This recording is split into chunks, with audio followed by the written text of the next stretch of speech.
ಪ್ರೀತಿಯ ಮಕ್ಕಳೇ, ನಾನು ನಿನ್ನೆ ತರಗತಿಯಲ್ಲಿ ದುಂಡು ಮಲ್ಲಿಗೆ ಒಂದು ಕವಿತೆಯನ್ನು ವಾಚನ ಮಾಡಿ ವಿವರಣೆಯನ್ನು ಕೊಟ್ಟೆ. ಜೊತೆಗೆ ಅದರದ್ದು ಒಂದು ನೋಟ್ಸನ್ನು ಕೂಡ ಕಳಿಸಿದ್ದೀನಿ ಅಲ್ವಾ. ನನ್ನ ಕೆಲಸ ಮುಗಿದಿದೆ ಮಕ್ಕಳೇ. ನೀವು ನಿಮ್ಮ ಕೆಲಸವನ್ನು ಮಾಡಬೇಕೀಗ.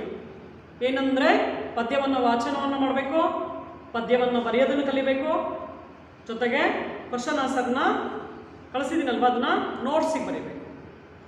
ಕ್ವಶನ್ ಪೇಪರ್ ಕಳಿಸಿದ್ದೆ ಅಲ್ವಾ, ಅದು ಹೋಮ್ವರ್ಕಿಗೆ ಬರೀಬೇಕು. ಕನ್ಫ್ಯೂಸ್ ಮಾಡ್ಕೋಬೇಡಿ. ಕ್ವಶನ್ ಪೇಪರ್ಗಳನ್ನ ಹೋಮ್ವರ್ಕಿಗೆ ಬರೀರಿ. ಕ್ವಶನ್ ಪೇಪರ್ನ ಅಂದರೆ ಆನ್ಸರ್, ಕ್ವಶನ್ ಪೇಪರಲ್ಲಿರುವಂಥ ಕ್ವಶನ್ಸಿಗೆ ಆನ್ಸರನ್ನು ಹೋಮ್ವರ್ಕ್ ಬುಕ್ಕಿಗೆ ಬರೀರಿ. ನೋಟ್ಸ್ ಕಳಿಸಿದ್ದೀನಲ್ಲ ಅದನ್ನು ನೋಟ್ಸಿಗೆ ಬರೀರಿ. ಅರ್ಥ ಆಯ್ತಾ? ದುಂಡು ಮಲ್ಲಿಗೆ ಬರೀತೀರಾ ಅಂದ್ಕೊಂಡಿದ್ದೀನಿ. ಜೊತೆಗೆ ನಾನೊಂದು ಸಿಲೆಬಸ್ ಕಾಪಿ ಕಳಿಸಿದ್ದೆ ಮಕ್ಕಳೇ ಅಲ್ವಾ. ಈ ವರ್ಷದಲ್ಲಿ ಯಾವ್ಯಾವ ಲೆಸನ್ಗಳನ್ನು ಮಾಡ್ತೀವಿ, ಗ್ರಾಮರಲ್ಲಿ ಯಾವ್ಯಾವ ಲೆಸನ್ ಮಾಡ್ತೀವಿ ಅನ್ನೋದನ್ನ ಗೊತ್ತಾಯ್ತಾ. ಹಾಗಾಗಿ ಅಷ್ಟು ಲೆಸನ್ಗಳನ್ನು ಮಾತ್ರ ಮಾಡ್ತೀವಿ. ಇನ್ನು ಉಳಿದಂಥ ಲೆಸನ್ಗಳನ್ನು ಈ ವರ್ಷ ಸಮಯದ ಅಭಾವದಿಂದ ಮಾಡೋಕ್ಕಾಗಲ್ಲ. ಹಾಗಾಗಿ ನೀವು ಎಲ್ಲರೂ ಕೂಡ ಅದಕ್ಕೆ ಪೋಷಕರು ಮತ್ತು ವಿದ್ಯಾರ್ಥಿಗಳೆಲ್ಲರೂ ಕೂಡ ಸಹಕಾರವನ್ನು ನೀಡಬೇಕು. ಅರ್ಥ ಆಯ್ತಾ? ಈ ಲೆಸನ್ ಆಗಿಲ್ಲ, ಯಾಕೆಂದರೆ ಗೌರ್ಮೆಂಟೇ ನಮಗೆ 70% ಅಂತ ನಿಗದಿಪಡಿಸಿದೆ. ಬೋರ್ಡಿಂದಲೇ ನಮಗೆ ಬಂದಿರೋಂಥದ್ದು 70% ಅಂತ. ಹಾಗಾಗಿ ನಾನು ಲೆಸನ್ ಯಾವುದ್ಯಾವುದಂತೂ ಟಿಕ್ ಬರೆದು ಕಳಿಸಿದ್ದೀನಿ, ಅಷ್ಟು ಮಾತ್ರ ನೀವು ಟೆಕ್ಸ್ಟ್ ಬುಕ್ಕಲ್ಲಿ ಟಿಕ್ ಹಾಕೊಂತೀರಲ್ವಾ. ನಾನಿವಾಗ ಸಂಧಿಗಳು ಮಾಡ್ತಾ ಇದ್ದೆ ನಿಮಗೆ. ಆ ಸಂಧಿಗಳಲ್ಲಿ ಕನ್ನಡ ಸಂಧಿಗಳು ಮುಗಿಸಿದ್ದೀನಿ, ಲೋಪ ಆಗಮ ಆದೇಶವನ್ನು. ಈಗ ನಿಮಗೆ ಟೆಕ್ಸ್ಟ್ ಬುಕ್ ಪೇಜ್ ನಂಬರ್ 58-59 ಸಂಧಿಗಳಿದೆ. ಸಂಧಿ ಅಂದರೆ ನಾನು ಮತ್ತೆ ಒಂದ್ಸರಿ ಹೇಳ್ತೀನಿ ಡೆಫಿನೇಷನ್ನ. ಏನಪ್ಪ ಅಂದರೆ, ಎರಡು ಅಕ್ಷರಗಳು ಕಾಲ ವಿಳಂಬವಿಲ್ಲದೆ ಬಂದು ಸೇರುವುದಕ್ಕೆ ಸಂಧಿ ಅಂತ ಹೆಸರು ಅಲ್ವಾ. ಸಂಧಿ ಅಂದರೆ ಎರಡು ಅಕ್ಷರಗಳು. ಇಲ್ಲಿ ಸಂಧಿಗಳಲ್ಲಿ ಎರಡು ರೀತಿಯ ಸಂಧಿಗಳಿದ್ದಾವೆ, ಕನ್ನಡ ಸಂಧಿಗಳು ಮತ್ತು ಸಂಸ್ಕೃತ ಸಂಧಿಗಳು. ಕನ್ನಡ ಸಂಧಿಗಳಲ್ಲಿ 3 ವಿಧ: ಲೋಪಸಂಧಿ, ಆಗಮ ಸಂಧಿ, ಆದೇಶ ಸಂಧಿ. ಸಂಸ್ಕೃತ ಸಂಧಿಗಳಲ್ಲಿ ಮತ್ತೆ 2 ವಿಭಾಗವನ್ನು ಮಾಡ್ತೀವಿ. ಮೊದಲನೇದು ಸಂಸ್ಕೃತ ಸ್ವರ ಸಂಧಿಗಳು, ಸಂಸ್ಕೃತ ವ್ಯಂಜನ ಸಂಧಿಗಳು. ಸಂಸ್ಕೃತ ಸ್ವರ ಸಂಧಿಗಳಲ್ಲಿ ಒಟ್ಟು 4 ವಿಧಗಳಿವೆ. ಸಂಸ್ಕೃತ ಸ್ವರ ಸಂಧಿಗಳಲ್ಲಿ ಸಂಸ್ಕೃತ ಸ್ವರ ಸಂಧಿಗಳು ಯಾಕಪ್ಪ ಸ್ವರ ಸಂಧಿಗಳು ಅಂತ ಕರಿತೀವಿ ಅಂದ್ರೆ, ಪೂರ್ವಾಂತರ ಪದಗಳು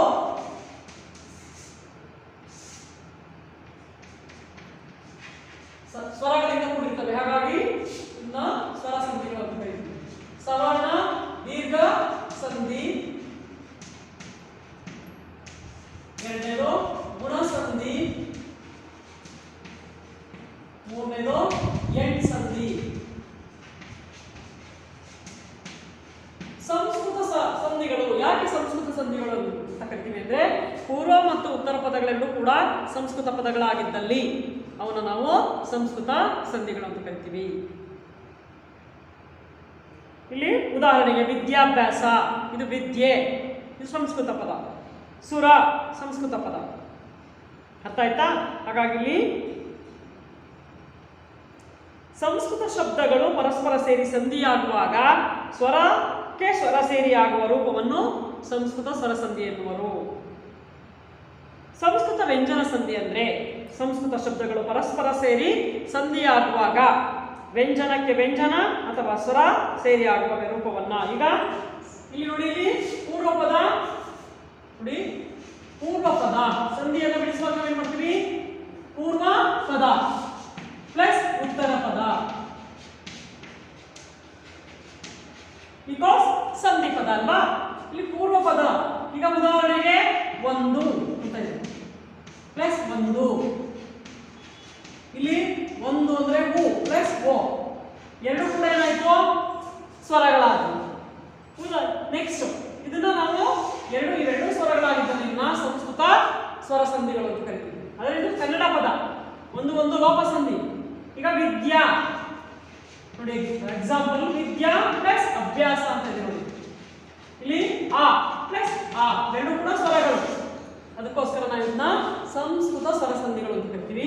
ಸಂಸ್ಕೃತ ವ್ಯಂಜನ ಸಂಧಿಗಳು ಅಂದ್ರೆ ಇಲ್ಲಿ ನೋಡಿ, ದಿಕ್, ದಿಕ್ ಪ್ಲಸ್ ಮೂಳ, ಇದೇನಾಯ್ತು ಕ, ಖ ಇದು ವ್ಯಂಜನ ಅಕ್ಷರ, ಇದು ಮೂ ಉ ವ್ಯಂಜನ ಪ್ಲಸ್ ಸ್ವರ ಸೇರಿ ಆಗುತ್ತೆ. ಹಾಗಾಗಿ ಅದನ್ನು ನಾವು ದಿಕ್ ಪ್ಲಸ್ ಮೂಡ, ದಿಗ್ಮೂಢ. ಹಾಗಾಗಿ ಅದನ್ನು ನಾವೇನಂತೀವಿ, ಸಂಸ್ಕೃತ ವ್ಯಂಜನ ಸಂಧಿಗಳು ಅಂತ ಕರಿತೀವಿ. ಅರ್ಥ ಆಯ್ತಾ ಇದು? ಯಾಕೆ ಸಂಸ್ಕೃತ ಸ್ವರ ಸಂಧಿಗಳು ವ್ಯಂಜನ ಸಂಧಿಗಳು ಅಂತ ಕರಿತೀವಿ ಅಂತ. ಈಗ ಸವರ್ಣ ದೀರ್ಘ ಸಂಧಿ ಮೊದಲೇ 4 ಬರ್ತೀವಿ ನೋಡಿ. ಸವರ್ಣ ದೀರ್ಘ ಸಂಧಿ, ಗುಣ ಸಂಧಿ, ಎಣ್ ಸಂಧಿ, ವೃದ್ಧಿ ಸಂಧಿ, ಒಟ್ಟು 4 ಸಂಸ್ಕೃತ ಸ್ವರ ಸಂಧಿಗಳಿವೆ. 4 ಸಂಸ್ಕೃತ ಸ್ವರ ಸಂಧಿಗಳಿವೆ. ಈಗ ಮೊದಲನೇದು ಸವರ್ಣ ದೀರ್ಘ ಸಂಧಿ. ಸವರ್ಣ ದೀರ್ಘ ಸಂಧಿ ಕರೆಕ್ಟ್ ಆಗಿ ಅರ್ಥ ಮಾಡ್ಕೊಳ್ಳಿ. ಅಂದ್ರೆ ಯಾವಾಗಲೂ ಕೂಡ ನಿಮ್ಮ ಡೆಫಿನಿಷನ್ ಅರ್ಥ ಮಾಡ್ಕೊಂಡ್ರೆ ಅಥವಾ ನಿಯಮವನ್ನು ಅರ್ಥ ಮಾಡ್ಕೊಂಡ್ರೆ, ಇದು ಸೂತ್ರಗಳಿದ್ದ ಹಾಗೆ, ಫಾರ್ಮುಲಾಸ್ ಇದ್ದ ಹಾಗೆ ಮ್ಯಾಥ್ಸ್ ಅಲ್ಲಿ, ಇದನ್ನು ನೀವು ನಿಮ್ಮ ಜೀವನ ಇರೋ ತನಕ ನೆನೆಸ್ಕೋಬಹುದು. ಅಂದ್ರೆ ಮರೆಯಲ್ಲ ಯಾವುದೇ ಕಾರಣಕ್ಕೂ, ಯಾವುದು ಸಂಧಿ ಅನ್ನೋದನ್ನ ಗುರುತಿಸ್ಬೋದು. ಅರ್ಥ ಆಯ್ತಾ? ಹಾಗಾಗಿ ನೀವು ಡೆಫಿನಿಷನ್ ಕರೆಕ್ಟಾಗಿ ಅರ್ಥ ಮಾಡ್ಕೊಳ್ಳಿ. ಈ ಸೂತ್ರ ಅಥವಾ ನಿಯಮಗಳು ಅಂತ ಹೇಳ್ತೀವಿ. ಸವರ್ಣ ಸ್ವರಗಳು ಒಂದರ ಮುಂದೆ ಒಂದು ಬಂದಾಗ ಅದೇ ಸ್ವರ ದೀರ್ಘವಾಗುವುದೇ ಸವರ್ಣ ದೀರ್ಘ ಸಂಧಿ. ಸವರ್ಣ ನೋಡಿ, ಉದಾಹರಣೆಗೆ ಆ ಪ್ಲಸ್ ಆ ಈಕ್ವಲ್ಸ್ ಆ ಪ್ಲಸ್ ಆ, ಈ ಪ್ಲಸ್ ಈ ಈಕ್ವಲ್ಸ್ ಈ ಪ್ಲಸ್ ಈ, ಹಾಗೆಯೇ ಉ ಪ್ಲಸ್ ಉ, ಇಲ್ಲಿ ಉ ಪ್ಲಸ್ ಉ. ಸವರ್ಣ ಸ್ವರಗಳು, ಸವರ್ಣ ಅಂದ್ರೇನು? ಒಂದೇ ಜಾತಿಯ ಸ್ವರಗಳು. ಸವರ್ಣ, ಸವರ್ಣ ಅಂದ್ರೆ ಅದೇ ಜಾತಿಯ ಸ್ವರ್ಣ, ಒಂದೇ ಗ್ರೂಪ್. ಸವರ್ಣ ಸ್ವರಗಳು ಒಂದರ ಮುಂದೆ ಒಂದು ಬಂದಾಗ ಅದೇ ಸ್ವರ ದೀರ್ಘವಾಗುವುದೇ ಸವರ್ಣ ದೀರ್ಘ ಸಂಧಿ. ಉದಾಹರಣೆಗೆ ಈಗ ವಿದ್ಯಾ ಪ್ಲಸ್ ಅಭ್ಯಾಸ ಏನಾಯ್ತು? ವಿದ್ಯಾಭ್ಯಾಸ ಆಯ್ತು. ಇಲ್ಲಿ ಆ ಪ್ಲಸ್ ಆ ಆಯ್ತು, ಏನಾಯ್ತು? ಆ ಆಯ್ತು. ಹಾಗೇನೆ ಅಂಗ ಪ್ಲಸ್ ಅಂಗ, ಅಂಗ ಪ್ಲಸ್ ಅಂಗ, ಇಲ್ಲಿ ಆ ಪ್ಲಸ್ ಆ ಏನಾಯ್ತು? ಅಂಗಾಂಗ. ನೆಕ್ಸ್ಟ್ ಇದಕ್ಕೆ ನೋಡಿ, ಹಿಮ ಪ್ಲಸ್ ಆಲಯ, ಹಿಮ ಪ್ಲಸ್ ಆಲಯ, ಇಲ್ಲಿ ಆ ಪ್ಲಸ್ ಆ ಏನಾಯ್ತು? ಹಿಮಾಲಯ.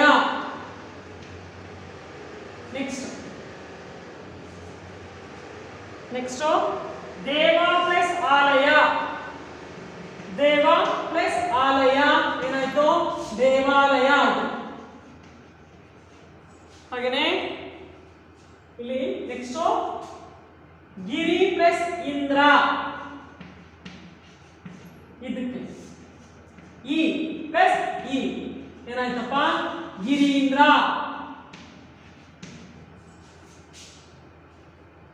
ನೆಕ್ಸ್ಟ್ ಗಿರಿ ಪ್ಲಸ್ ಈಶಾ, ಗಿರಿ ಪ್ಲಸ್ ಈಶಾ ಗಿರೀಶ, ಇಲ್ಲಿ ಇ ಪ್ಲಸ್ ಇ ಏನಾಯ್ತು?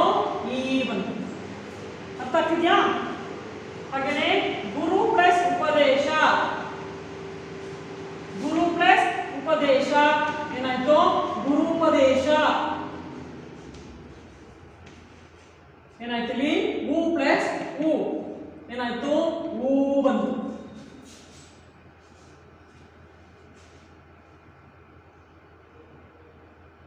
ಇನ್ನೊಂದ್ಸರಿ ಹೇಳ್ತೀನಿ ಕೇಳಿ. ಸವರ್ಣ ಸ್ವರಗಳು ಬರ್ಕೊಳ್ಬೇಕಿದೆ. ಸವರ್ಣ ಸ್ವರಗಳು ಒಂದರ ಮುಂದೆ ಒಂದು ಬಂದಾಗ ಅದೇ ಸ್ವರ ದೀರ್ಘವಾಗುವುದೇ ಸವರ್ಣ ದೀರ್ಘ ಸಂಧಿ. ಇಲ್ಲಿ ಆ ಬಂತು, ಆ ಆ ಆ ಆ, ಇಲ್ಲೂ ಕೂಡ ಆ ಬಂತು, ಆ ಈ ದೀರ್ಘ ಅಕ್ಷರ ಆಗಿರ್ಬೇಕು. ಈ ಉ ಅರ್ಥ ಆಯ್ತಾ? ಗುರು ಉಪದೇಶ. ಇಲ್ಲಿ ಬೇಕಾದಷ್ಟು ಅದು ಭಾಷಾಭ್ಯಾಸದಲ್ಲಿ ಆಮೇಲೆ ಬರ್ತೀನಿ.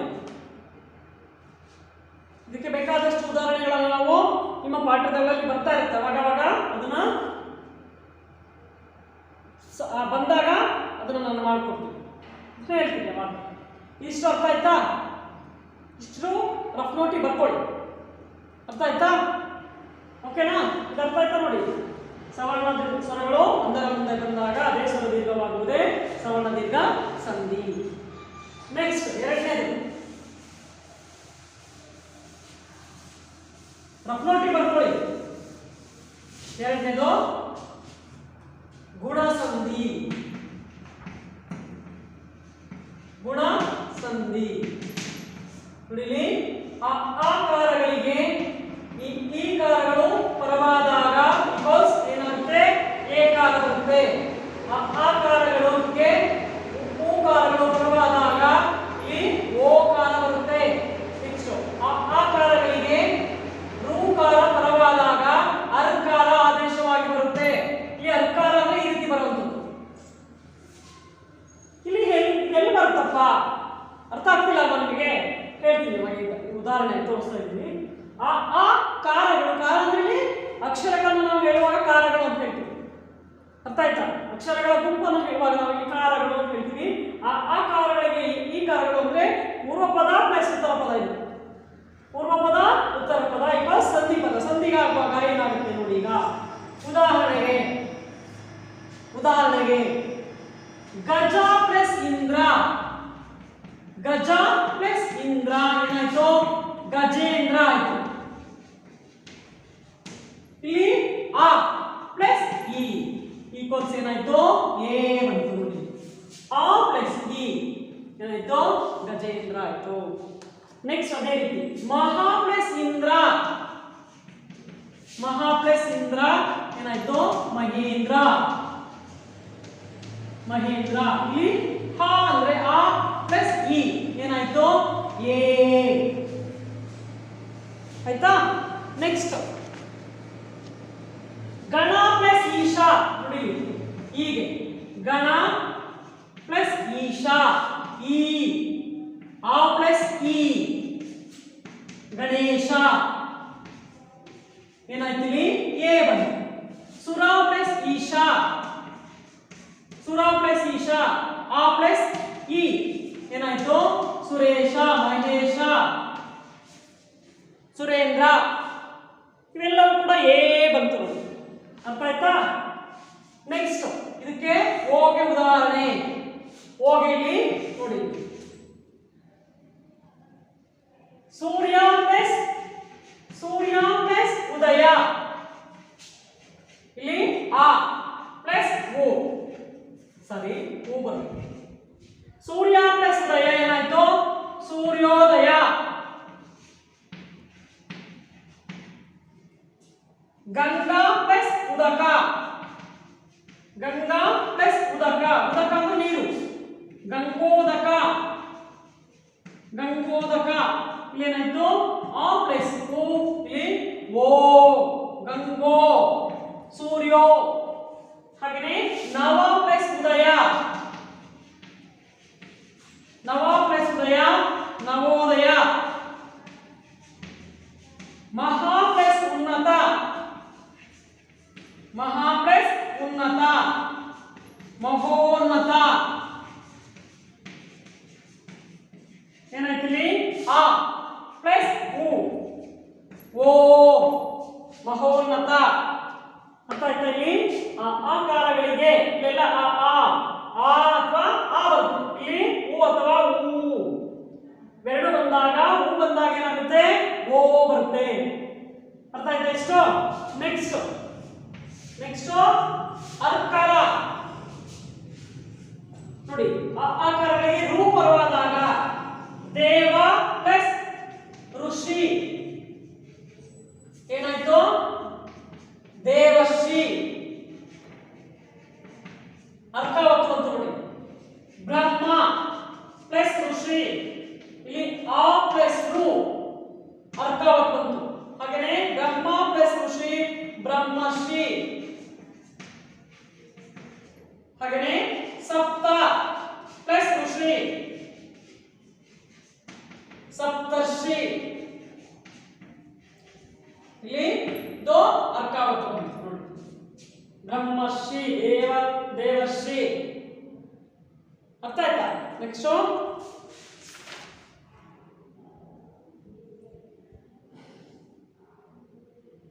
ಬಾಲ ಪ್ಲಸ್ ಋಷಿ ಬಾಲಶ್ರೀ. ಬಾಲ ಪ್ಲಸ್ ಋಷಿ ಬಿಕಾಸ್ ಏನಾಯ್ತು ಬಾಲಶ್ರೀ. ಇಲ್ಲಿ ಆ ಪ್ಲಸ್ ರು. ಇಲ್ಲಿ ನೋಡಿ ಆ ಪ್ಲಸ್ ರು ಏನಾಯ್ತು ರು ಬಂದಾಗ ಅರ್ಕಾರ. ಅರ್ಕಾರ ಇದು ಅರ್ಕಾವತ್ತು ಅಂತ ಹೇಳ್ತೀವಿ ನಾವು ಕನ್ನಡದಲ್ಲಿ ಅಲ್ವಾ? ಇದು ಅರ್ಕಾರ ಆಗುತ್ತೆ. ಅರ್ಥ ಆಯ್ತಾ? ಇಷ್ಟು ಗುಣಸಂಧಿ. ಗುಣಸಂಧಿ ಮೂರು ರೀತಿಯಲ್ಲಿ ಬರುತ್ತೆ. ಆಕಾರಗಳಿಗೆ ಈ ಕಾರ ಪರವಾದಾಗ ಎ. ಇದಿಷ್ಟು ಎ ಕಾರಕ್ಕೆ ಉದಾಹರಣೆ. ಎ ನೋಡಿ ಇಲ್ಲಿ ಕೂಡಿಸಿ ಬಂದಾಗ ಪದ ಏನಾಗುತ್ತೆ ಎ ಎ. ಅರ್ಥ ಆಯ್ತಾ? ನೆಕ್ಸ್ಟ್ ಎರಡನೇದು ಆಕಾರಗಳಿಗೆ ಉಕಾರಗಳ ಪರವಾದಾಗ ಓ. ಇದಿಷ್ಟು ಓಕಾರಕ್ಕೆ ಉದಾಹರಣೆ. ಅರ್ಥ ಆಯ್ತಾ? ಇದಿಷ್ಟು ಅರ್ಕಾರಕ್ಕೆ ಉದಾಹರಣೆ. ಆಕಾರಗಳಿಗೆ ಏನಾಗಿದೆ ಇಲ್ಲಿ ಅರ್ಕಾರ ಆದೇಶವಾಗಿ ಬಂದಿದೆ. ಇದಿಷ್ಟು ಅರ್ಥ ಆಯ್ತಾ? ಗುಣಸಂಧಿ. ಗುಣಸಂಧಿ ಅರ್ಥ ಆಯ್ತಾ ಎಲ್ರಿಗೂ? ಓಕೆ. ಮೂರನೇದು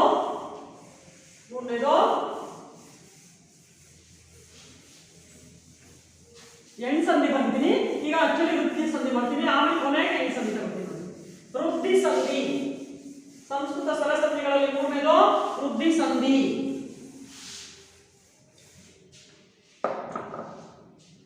ಮೂರನೇದು ಇಲ್ಲಿ ನಾಲ್ಕನೇದು ಅಂತ ಬರ್ತಿದ್ದೀನಿ, ಪರವಾಗಿಲ್ಲ ಏನಾದ್ರು ಎಲ್ಲಿ ಯಾವಾಗ ಮಾಡಿದ್ರು ಅದೇ.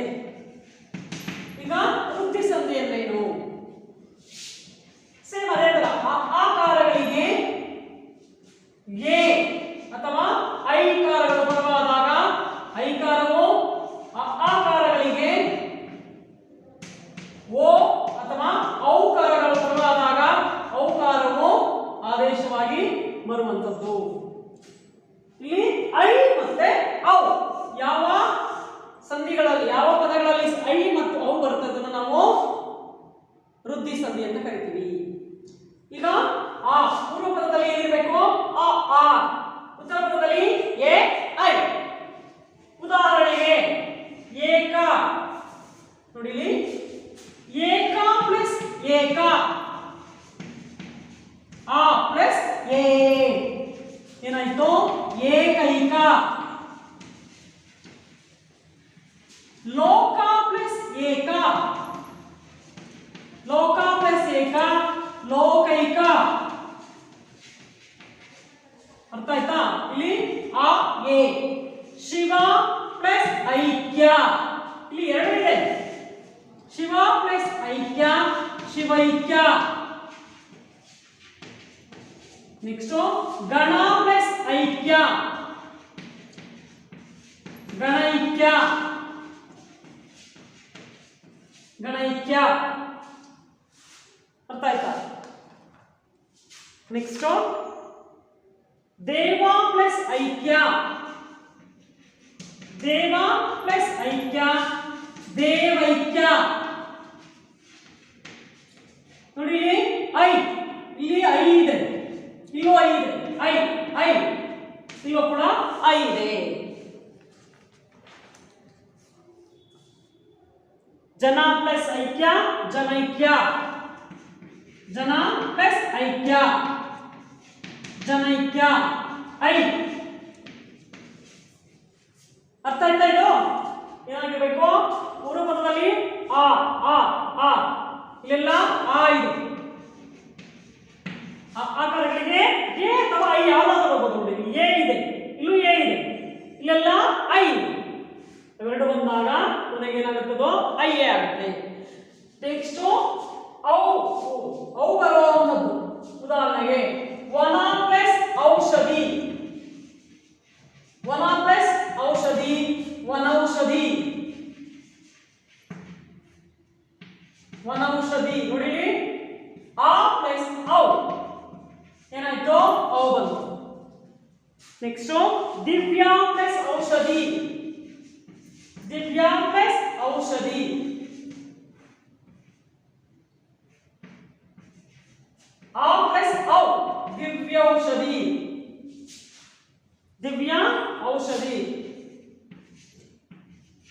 ಔ.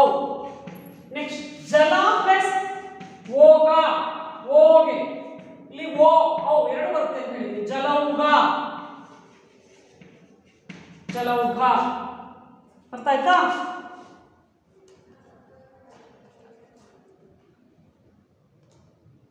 ನೆಕ್ಸ್ಟ್ ಇಷ್ಟು ಉದಾಹರಣೆಗಳು. ಇಲ್ಲಿ ವೃದ್ಧಿ ಸಂಧಿಯಲ್ಲಿ ಸಂಧಿ ಕಾರ್ಯ ನಡೆಯುವಾಗ ಆಕಾರಗಳಿಗೆ ಎ ಐಕಾರಗಳು ಪರವಾದಾಗ ಐಕಾರವು, ಆಕಾರಗಳಿಗೆ ಓ ಔಕಾರಗಳು ಪರವಾದಾಗ ಔಕಾರವು ಆದೇಶವಾಗಿ ಬರುವುದೇ ವೃದ್ಧಿ ಸಂಧಿ. ಇನ್ನೊಂದ್ಸರಿ ಹೇಳ್ತೀನಿ ನೋಡಿ.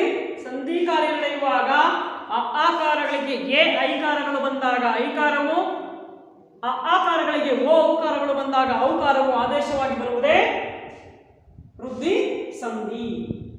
ಅರ್ಥ ಆಯ್ತಾ? ಇಷ್ಟು ಇದು ಔ, ಇದು ಐ. ಒಂದು ಕುರುಡು ಮೆಥಡ್ ಏನಪ್ಪಾ ಅಂದ್ರೆ ಐ ಮತ್ತೆ ಔ. ಯಾವ ಪದಗಳಲ್ಲಿ ಸಂಧಿ ಪದಗಳಲ್ಲಿ ಯಾವ ಪದಗಳಲ್ಲಿ ಐ ಔ ಬಂದಿರುತ್ತೋ ಅದೆಲ್ಲವೂ ಕೂಡ ವೃದ್ಧಿ ಸಂಧಿಗಳು. ಎ ಓ ಬಂದಾಗ ಗುಣಸಂಧಿ, ಅರ್ಕಾರ ಬಂದಾಗ ಗುಣಸಂಧಿ, ಸವರ್ಣ ಸ್ವರಗಳು ಬಂದಾಗ ಸವರ್ಣ ದೀರ್ಘ ಸಂಧಿ. ನಾಲ್ಕನೇದು ಎಣ್ ಸಂಧಿ. ಎಣ್ ಸಂಧಿ, ಎಣ್ ಸಂಧಿ. ಇಲ್ಲಿ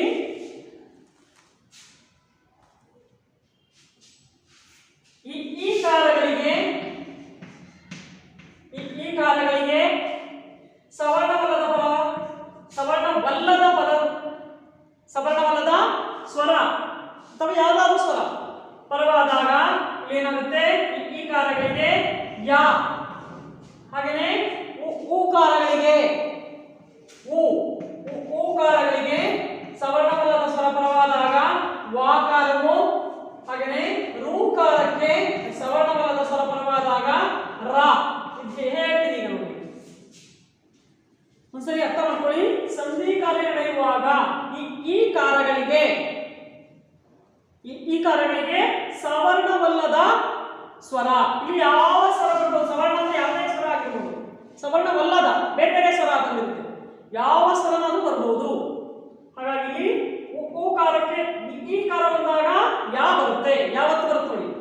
ಉದಾಹರಣೆಗೆ ಯಾ ನೋಡಿ, ಅತಿ ಪ್ಲಸ್ ಅಂತ, ಇಲ್ಲಿ ಈ ಇದೆ ಪ್ಲಸ್ ಏನಿದೆ ಆ ಇದೆ, ಏನಾಯ್ತು? ಅತ್ಯಂತ. ಏನಾಯ್ತು ನೋಡಿ? ಯಾವತ್ತು ಬಂತು ಅಲ್ವಾ? ನೆಕ್ಸ್ಟ್ ಇತಿ ಪ್ಲಸ್ ಆದಿ, ಇತಿ ಪ್ಲಸ್ ಆದಿ ಇತ್ಯಾದಿ. ಇಲ್ಲಿ ಈ ಪ್ಲಸ್ ಆ, ಈ ಯಾವ ಅಕ್ಷರನಾದ್ರೂ ಬರ್ಬೋದು. ಇಲ್ಲಿ ಏನಾಯ್ತು? ಯಾವತ್ತು ಬಂತು. ನೆಕ್ಸ್ಟ್ ಗತಿ ಪ್ಲಸ್ ಅಂತರ, ಏನಾಯ್ತು? ಗತ್ಯಂತರ. ಇಲ್ಲಿ ಈ ಪ್ಲಸ್ ಆ ಯಾವತ್ತು ಬಂತು? ಅರ್ಥ ಆಯ್ತಾ? ನಿತ್ಯ ಪ್ಲಸ್ ಅಂಶ, ನಿತ್ಯ ಪ್ಲಸ್ ಅಂಶ ನಿತ್ಯಾಂಶ. ಇಲ್ಲೇನಾಯ್ತು? ಆ ಪ್ಲಸ್ ಆ ಬಂತು. ಆ ಅನ್ನೋದನ್ನ ಸರಿ ಇಲ್ಲಿ ಯಾವತ್ತು ಬಂತು? ಅರ್ಥ ಆಯ್ತಾ? ನೆಕ್ಸ್ಟ್ ಊಕಾರಕ್ಕೆ ಗುರು ಪ್ಲಸ್ ಆಜ್ಞೆ, ಗುರು ಪ್ಲಸ್ ಆಜ್ಞೆ. ಊಗೆ ಯಾವ್ದು ಬೇಕು? ಊಗೆ ಯಾವ್ದು ಬೇಕು? ವಾ ಬರಬೇಕು. ಗುರುವಾಜ್ಞೆ, ಗುರುವಾಜ್ಞೆ. ಇಲ್ಲಿ ಯಾವ ಅಕ್ಷರ ಬಂತು? ವಾ ಬಂತು. ಮನು ಪ್ಲಸ್ ಅಂತರ, ಮನ್ವಂತರ, ಮನ್ವಂತರ. ಇಲ್ಲಿ ಹೂ ಇದೆ ಪ್ಲಸ್ ಆ, ಇಲ್ಲಿ ಏನಾಯ್ತು? ವಾವತ್ತು ಬಂತು. ಹಾಗೇನೆ ಮನು ಪ್ಲಸ್ ಆದಿ, ಮನ್ವಾದಿ. ಏನಾಯ್ತು? ಇಲ್ಲಿ ಹೂ ಇದೆ ಪ್ಲಸ್ ಆ, ವಾವತ್ತು ಬಂತು. ಹಾಗೇನೆ ವಧು ಪ್ಲಸ್ ಅನ್ವೇಷಣೆ, ವಧು ಪ್ಲಸ್ ಅನ್ವೇಷಣೆ. ಏನಾಯ್ತು? ಇಲ್ಲಿ ಹೂ ಪ್ಲಸ್ ಆ ಈಕ್ವಲ್ಸ್ ವಧ್ವನ್ವೇಷಣೆ. ವಧ್ವಾ ವಾ ಬಂತು, ವಧ್ವನ್ವೇಷಣೆ. ಅರ್ಥ ಆಯ್ತಾ? ನೋಡಿ ನೆಕ್ಸ್ಟ್ ರೂಗೆ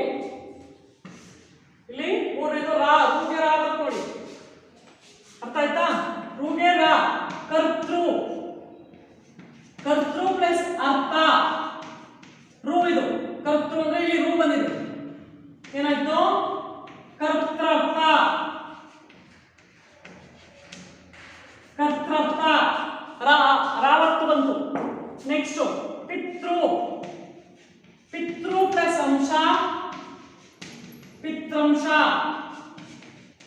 ಏನಾಯ್ತು ಇಲ್ಲಿ ರು ಬಂತು ಇಲ್ಲಿ ರಾವತ್ತು ಬಂತು ಹಾಗೇನೆ ಮಾತೃ ಪ್ಲಸ್ ಅಂಶ ಮಾತೃ ಪ್ಲಸ್ ಅಂಶ ಮಾತೃಂಶ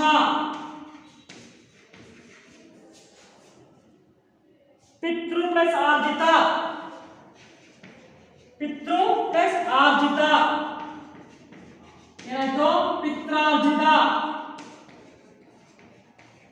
ಇಲ್ಲಿ ರಾವತ್ತು ಇಲ್ಲಿ ರು ಇದೆ ಇದಿಷ್ಟು ಎಣ್ ಸಂಧಿಗೆ ಉದಾಹರಣೆ ಮೂರು ರೀತಿಯಲ್ಲಿ ಬರುತ್ತೆ ನೋಡಿ ಈ ಕಾರಗಳಿಗೆ ಯಾವುದೇ ಸ್ವರಪ್ರವಾದಾಗ ಯಾಕಾರವು ಉಕಾರಗಳಿಗೆ ಯಾವುದೇ ಸ್ವರಪ್ರವಾದಾಗ ವಾಕಾರವು ಋಕಾರಕ್ಕೆ ಯಾವುದೇ ಸ್ವರ ಬಂದಾಗ ರ ಇಲ್ಲಿ ಯಾಗೆ ನೋಡಿ ಇಲ್ಲಿ ಅತಿ ಪ್ಲಸ್ ಅಂತ ಅತ್ಯಂತ ಇತಿ ಪ್ಲಸ್ ಆದಿ ಇತ್ಯಾದಿ ಗತಿ ಪ್ಲಸ್ ಅಂತರ ಗತ್ಯಂತರ ಯಾವತ್ತು ಹಾಗೆಯೇ ವಾವತ್ತಿರುವಂಥದ್ದು ಗುರು ಪ್ಲಸ್ ಆಜ್ಞೆ ಇಲ್ಲಿ ಮೂರೇ ಬರಬೇಕು ಪೂರ್ವಪದದ ಕೊನೆಯ ಅಕ್ಷರದಲ್ಲಿ ಓ ಓ ಓ ಗುರು ಪ್ಲಸ್ ಆಜ್ಞೆ ಗುರುವಾಜ್ಞೆ ಮನ್ವಂತರ ಮನ್ವಾದಿ ವದ್ವನ್ವೇಷಣೆ ವಾ ಇಲ್ಲಿ ಮೂರೇ ಇದೆ ಅರ್ಥ ಆಯ್ತಾ ನೆಕ್ಸ್ಟ್ ಅದೇ ರೀತಿ ರೂಗೆ ರು ರು ರು ಪಿತ್ರಾರ್ಜಿತ ಕರ್ತೃ ರು ಇಲ್ಲಿ ರಾವತ್ತಿದೆ ರಾವತ್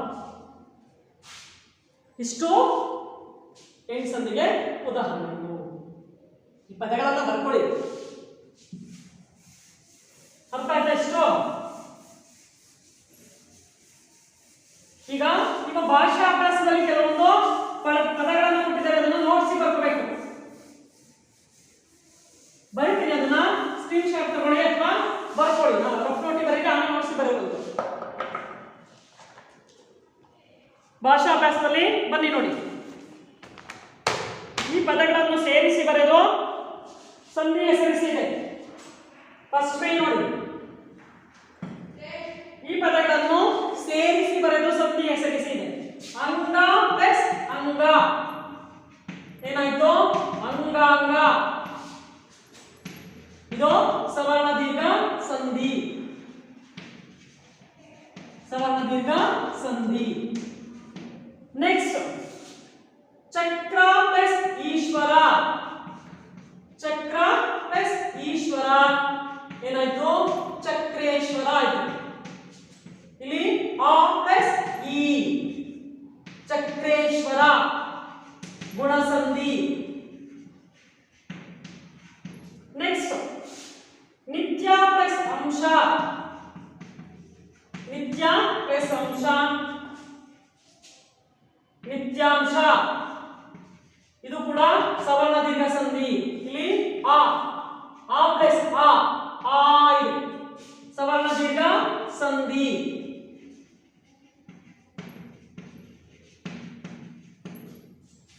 ನೆಕ್ಸ್ಟ್ ಗಜ ಪ್ಲಸ್ ಇಂದ್ರ ಗಜ ಪ್ಲಸ್ ಇಂದ್ರ ಗಜೇಂದ್ರ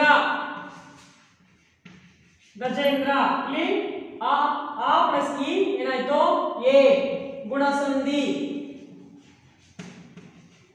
ನೆಕ್ಸ್ಟ್ ಏಕ ಉನ್ನತ ಪ್ಲಸ್ ಉನ್ನತ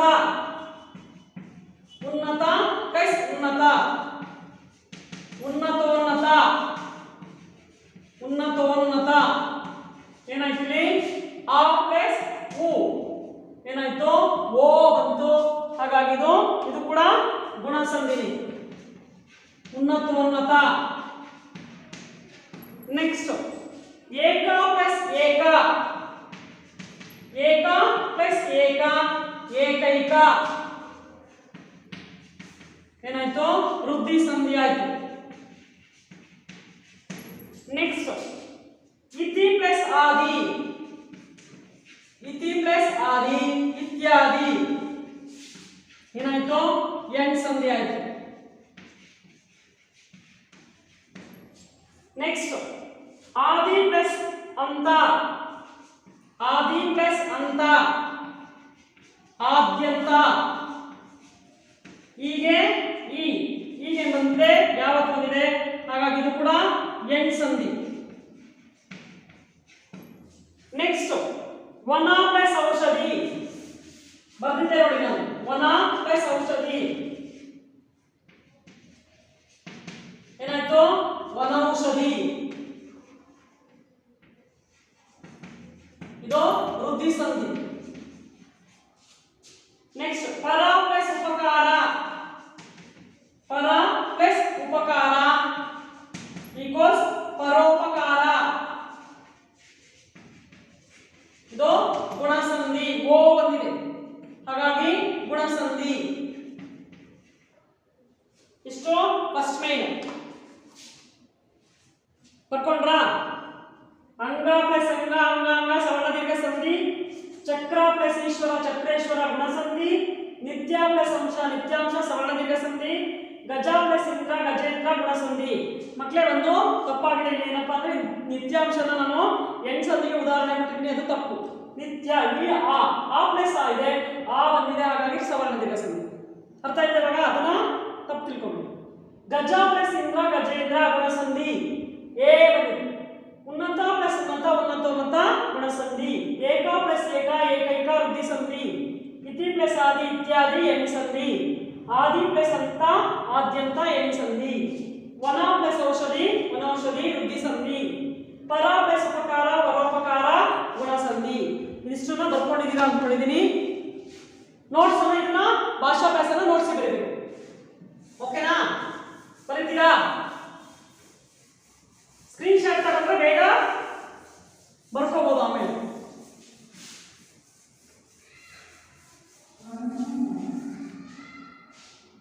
ನೆಕ್ಸ್ಟ್ ಎರಡನೇ ಮೇನ್ ಇದೆ ನೋಡಿ, ಬಿಡಿಸಿ ಬರೆಯುವ ಸಂಧಿಯನ್ನು ಹೆಸರಿಸಿ ಅಂತ ಇದೆ. ಗತ್ಯಂತರ, ಗತಿ ಪ್ಲಸ್ ಅಂತರ ಏನಾಯ್ತಿದು? ಈ ಇದೆ ಹಾಗಾಗಿ ಯಾವತ್ತಿದೆ, ಹಾಗಾಗಿ ಏನಾಯ್ತು? ಎಂಟು ಸಂಧಿ ಆಯ್ತು.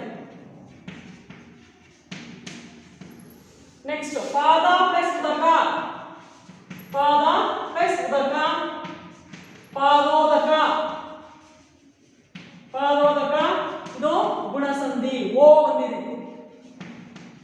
ನೆಕ್ಸ್ಟ್ ದೇಶ ಪ್ಲಸ್ ಅಂತರ, ದೇಶ ಪ್ಲಸ್ ಅಂತರ ದೇಶಾಂತರ, ಇಲ್ಲಿ ಆ ಹಾಗಾಗಿ ಸವರ್ಣ ದೀರ್ಘ ಸಂಧಿ. ನಾನು ಪೂರ್ತಿ ಬರ್ತಿಲ್ಲ, ಸವರ್ಣ ದೀರ್ಘ ಸಂಧಿ ಪೂರ್ತಿ ಬರ್ಕೊಳ್ಳಿ. ದಿ ಸಂಧಿ ಅಂದ್ರೆ ಸವರ್ಣ ದೀರ್ಘ ಸಂಧಿ. ನೆಕ್ಸ್ಟ್ ಸೂರ್ಯೋದಯ, ಸೂರ್ಯ ಪ್ಲಸ್ ಉದಯ ಸೂರ್ಯೋದಯ, ಇದು ಕೂಡ ಓ ಬಂದಿದ್ರಿಂದ ಗುಣಸಂಧಿ. ನೆಕ್ಸ್ಟ್ ಬಾಲ ಪ್ಲಸ್ ಋಷಿ ಬಾಲಶ್ರೀ, ಇದು ಕೂಡ ಗುಣಸಂಧಿ. ನೆಕ್ಸ್ಟ್ ವಿಘ್ನ ಪ್ಲಸ್ ಈಶ್ವರ, ವಿಘ್ನ ಪ್ಲಸ್ ಈಶ್ವರ ಏನಾಯ್ತು? ವಿಘ್ನೇಶ್ವರ ಆಯ್ತು. ವಿಘ್ನೇಶ್ವರ ಇದು ಕೂಡ ಗುಣಸಂಧಿ. ನೆಕ್ಸ್ಟ್ ಗಜ ಪ್ಲಸ್ ಆನನ, ಗಜ ಪ್ಲಸ್ ಆನನ, ಆನನ ಅಂದ್ರೆ ಮುಖ, ಗಜ ಗಜಾನನ ಆನೆ ಮುಖ ಅಂದ್ರೆ ಅವನು ಯಾವ್ದಿದು?